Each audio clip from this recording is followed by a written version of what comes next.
Welcome to Democracy Now!, democracynow.org, the War and Peace Report. I'm Amy Goodman. Israel's intensified its attack on the Gaza Strip, bombing more than 150 sites overnight, including Gaza's only power station.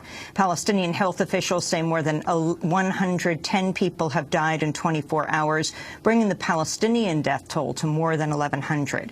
53 Israeli soldiers have reportedly been killed since the beginning of the attacks, including 10 on Monday. Israeli Prime Minister Benjamin Netanyahu has warned of a protracted campaign against Hamas, even as the United Nations has called for an immediate end to the violence in the name of humanity, he said. Among those killed Monday were 10 people, including 8 children, who died in an explosion in a park near the beach in the Shati refugee camp in Gaza City. Israel denied responsibility, but eyewitnesses said the explosion came from an Israeli airstrike. An aunt of one of the victims said 5 of the children killed were from the same family. Our young children were playing on the swings when a rocket hit them and tore them apart on the floor. 5 children from the same family. All of them died, one of them my nephew. What does Israel want from us for it to do this to our children? Protests both supporting and condemning Israel's actions in Gaza have continued around the world, including here in New York City. On Monday, an estimated 10,000 Israeli government supporters rallied near the United Nations. Among those who attended were members of New York's congressional delegation, including U.S. Democratic Congressmember Steve Israel, who said he's sending the UN a letter signed by more than 100 lawmakers to demand it not investigate Israel for war crimes. Nearby, a group of Jewish American peace activists gathered to read the names of those killed in Gaza outside the office of the Conference of Presidents of Major Jewish Organizations, a coalition of about 50 groups, including the powerful American Israel Public Affairs Committee, or AIPAC. 9 people were arrested after sitting down in front of the entrance, including Joshua Lever. Part of the history of the Jewish people is being victims of oppression. What that also means is that we are obligated to fight against oppression wherever we find that. We're free. We have a Jewish state, but our liberation isn't complete until everyone else is liberated. Fighting in eastern Ukraine has prevented a team of international investigators from reaching the crash site of Malaysia Airlines Flight 17 for the 3rd day in a row. According to Reuters, at least 19 civilians have died in the latest round of violence. A UN tally Monday showed about 800 civilians have been killed since mid-April, when Ukraine launched an offensive to oust the rebels.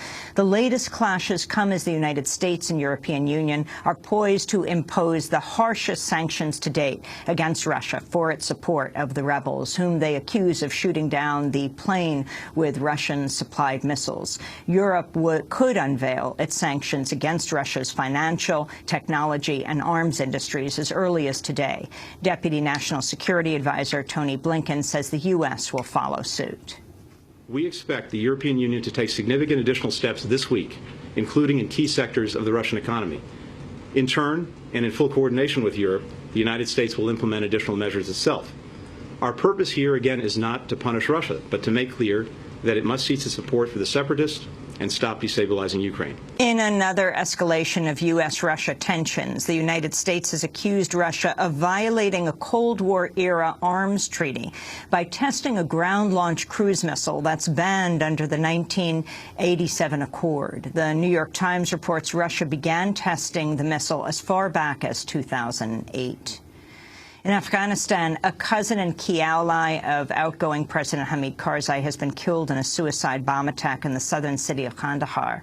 Hashmat Karzai served as campaign manager for Ashraf Ghani, one of the 2 candidates in Afghanistan's disputed presidential election. Preliminary results showed Ghani won the vote, but his opponent, Abdullah, has claimed fraud, and a U.S.-brokered audit is underway. The news comes as a new report has found the Pentagon failed to adequately track hundreds of thousands of weapons sent to Afghanistan, raising concerns they may be in the hands of militants. The report by the U.S. Special Inspector General for Afghanistan found that in one database, more than 200,000 weapons, or 43%, had missing or duplicate information. It also found the U.S. supplied far more weapons than Afghanistan requested or needed. In Syria, more than 2,000 people have reportedly died in one of the deadliest two-week periods of the three-year civil war. The London-based Syrian Observatory for Human Rights reports nearly half the dead are forces loyal to the regime of Syrian President Bashar al-Assad. Assad's forces have faced an increasing challenge from the Islamic State, a Sunni extremist group that has seized key cities in Iraq and is also battling moderate Syrian rebels. And West Africa is facing the worst outbreak of the deadly Ebola virus in history. Since February, more than 1,200 people have been infected in Liberia. Sierra Leone and Guinea, 672 have died. Liberia has shut its borders, banned funerals and other large gatherings, and is considering quarantining certain neighborhoods. One of Liberia's top doctors died of Ebola over the weekend, and 2 U.S. health workers in Liberia have also fallen ill. Steve Monroe, Deputy Director of the U.S. Centers for Disease Control and Prevention, confirmed the infections in a conference call. 2 American healthcare workers at a hospital in Monrovia, Liberia, have been infected with Ebola virus. One of the healthcare workers, a physician who worked with Ebola patients in the hospital, is symptomatic and is in isolation. The other healthcare worker developed fever, but no other signs of illness. No Ebola cases have been reported in the United States, and the likelihood of this outbreak spreading outside of West Africa is very low. A Liberian man died of Ebola on Friday in the Nigerian city of Lagos after arriving there by plane, marking the first recorded case in Nigeria, Africa's most populous country. Ebola is highly infectious, has no known cure, and can kill up to 90% of those afflicted. And those are some of the headlines. This is Democracy Now!, democracynow.org, The War and Peace Report. I'm Amy Goodman. And I'm Aaron Mate. Welcome to our listeners and viewers around the country and around the world.